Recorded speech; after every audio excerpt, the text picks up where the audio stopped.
I don't really know how to ask this other than like you said, one day I just decided. And when I say something like that, it's because I've had a conversation in my head. And a few months ago, I used to talk about it on the podcast all the time. The other people have named that voice, that one that tells you what you have to do, their daemon, you know, not their demon, but their daemon. And that daemon is the voice that says, this is the calling to who you actually are. And you can ignore it. You can not listen to it. You can not even hear it. Sometimes it's just, you're too loud. Is that the same thing? Am I describing the same thing in me that you think happened in you? Does that voice? That's a way to put it. Yeah. It's a way to put it. I'm pretty well versed in most like religious beliefs. I have my own kind of way to interpret that kind of stuff. But yeah, that's a way to put it. I feel like that I call it milestones. You know, it's like that, but you have a milestone because I don't necessarily like to say it's a daemon because it's technically you that's thinking it. So when you identify it as a daemon, that's like an outside entity. When really it boils down to it, you're the one that planted that seed. You're the one that decided to do those things. You're the one that decided to take those steps and keep stepping to make that happen. Whether it's, so you're the one that thought of that. You know, that's all you. That's 100% you.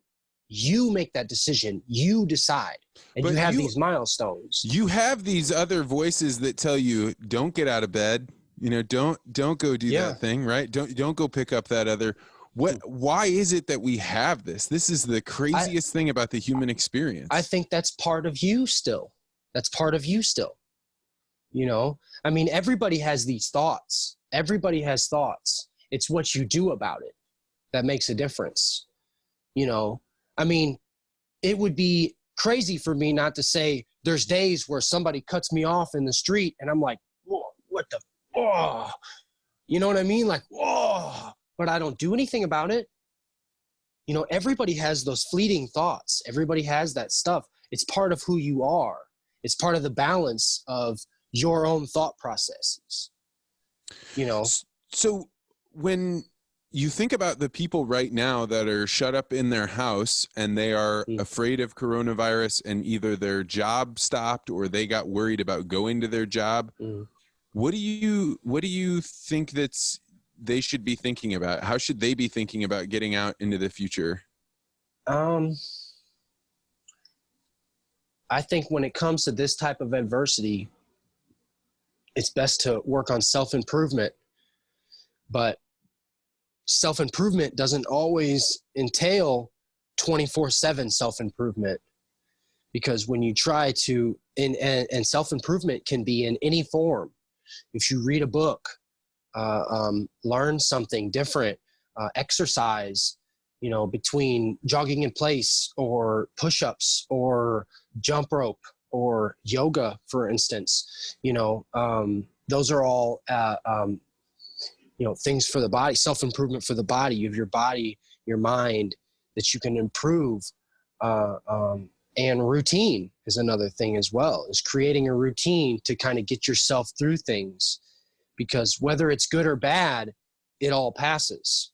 And as much as I hate that phrase, it's so true, because, you know, my grandpa used to say, hold fast, ride the wave, this storm will pass. And so I always think of that, you know, but the way he says it, because when I think of riding the wave, I think of I'm surfing, like I'm having fun, you know, but then he follows up with this storm will pass. And a storm is always like, oh man, it's a storm, you know? So I hold fast. I either ride the wave or I let the storm pass, you know? My buddies and I, one time, an old ship had a big fire on it. And so one of my buddies bought it and we kind of all worked on it together. We sailed it, and it was like a ship that it had a giant hole in the side of it, right? And so it doesn't, the steering doesn't work very well. It's the only way we could afford a ship, right? Yeah. And so we're taking it up north to a much smaller sea like community where we could pull it out of the water. And as we come into the lock where you can bring the boat in, the waves are coming in so fast that they're actually taking the boat, picking it up, and carrying it like we were surfing. Cow. And like, I've never experienced anything like that. Every other time I've been involved in like being on a wave or surfing, it had never been like, this thing has a mind of its own and it can throw us against the rocks no matter what. And that's when you're describing what your grandfather said, like that makes total sense to me, because you don't have a choice. What are you going to do? Jump off the boat? All you can do is hang on. It's overall powerlessness. It's realization that we're just humans. You know, we are just ants on an anthill. Somebody can walk by and kick that anthill right over and wipe our whole existence off. You know, and being okay with that helps me not stress about those things as well. Are you okay with it? Are you, have you come to terms with it? Absolutely. You know, I've told you before, I have a pretty dark idea of life, you know, and when I say that is, I don't necessarily celebrate the good things, but I'm prepared for the bad things. And I'm okay with anything that could ever happen. You know, the worst that can happen in my life, and it's okay, because really, I know that within myself and my mind that I'm creating the most positive experience, that I'm putting the most work in to make the best life I can. Anything else outside of that is out of my control. Therefore, what's the point in stressing about it? Because it's out of my control. So, you know, anything could happen. I could walk across the street and get plowed by a car, you know, and anything could happen. You sound like Marcus Aurelius. Like I mean, like the Stoic mindset of, as long as you don't have wants, there's very little people can take from you that is going to harm you in some way. And the way to make the calculation about how should I handle things in the future is much more based on principle than it is on impulse. Yeah, absolutely. You know, absolutely. You know, I just kind of move from step to step to step. And it's kind of like when I apply it to jiu-jitsu regularly. You know, people tell me, my training partners, the ones that I train with regularly, you know, you go over to the South County, I'm in Belleville, so I don't see you as much, but my training partners are always asking me, you know, when do you think you're going to get your blue belt? Or when do you think we're going to get our stripes? Or da-da-da-da-da. I said, you know what? It doesn't matter to me. I'm here to train. I'm not here for the blue belt. I'm not here for the purple belt. I'm not here for the brown belt or the black belt. I'm here to train. I'm here to better myself. I'm not worried about any of that. You know, that's the positive things of life. You know, like I'm not worried about the next time somebody puts a choke in on me. I'm not worried about that. I just move on from the moment to moment. You know, the best way to describe it, I've read, is sort of like a Taoist or a Taoist, where it's just the moment at hand that you're handling, because the past is already past and the future will be what it is. So you plant the seeds now, and whatever grows is whatever grows. You know, cultivating the seeds that you plant are not always a fruitful labor. So for me, I will drop seed as much as I can, as much work and effort into life as I can, and whatever comes about is whatever comes about, and I'm okay with that, no matter what happens.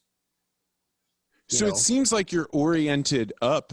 Do you have a vision for where you want to be when you're 40? Yeah, I do. I just moved over here to the St. Clair area. I was over in Madison County, St. Clair County area. I was over in Madison County. I wanted to kind of come over here and eventually move out east to box, because I was boxing a lot before I found jiu-jitsu. I wanted to move out east, and I wanted to just train boxing, maybe become a professional boxer. you know, as kind of like a long-term goal. You know, now I'm comfortable here. I'm set here. So, you know, I'm 30 now. I think in about 10 years, I hope that I can still be around jiu-jitsu family. I hope that I can be teaching. I hope that, you know, maybe I'll have a family and I'll have a little bit more of a business started. It's not just working for myself, you know. Other than that, whatever comes is whatever comes, you know, whatever comes about it. Wherever I land is where I land, you know, as long as I don't go backwards. And even if I do, if I keep my head forward, it's okay. You know, if I go backwards and I turn around, then I'm going to end up back down by the river. You know, I could just say, screw it, you know, anytime, but it's not worth it because I've already gone this far, you know.